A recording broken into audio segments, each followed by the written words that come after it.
Hello， 大家好，我係 AIOHK David Lau。今日咧講啲優惠啊，睇下你啱唔啱。譬如果喺尖沙咀去開戲曲中心睇戲嘅，咁咧我就好熱烈咁樣推介你，就去中港城泊車。因為6點鐘後消費滿300蚊就免6個鐘，係啦。咁你可以計下30幾蚊個鐘，6個鐘差唔多200蚊過外㗎啦，咁樣咯。咁你話哎呀，咁中港城買咩啊？買支酒啦，300蚊係啦。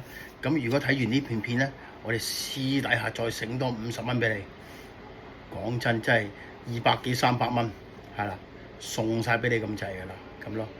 咁係啦，可以將呢段着數嘅就傳俾去戲中心睇戲嘅人，係啦。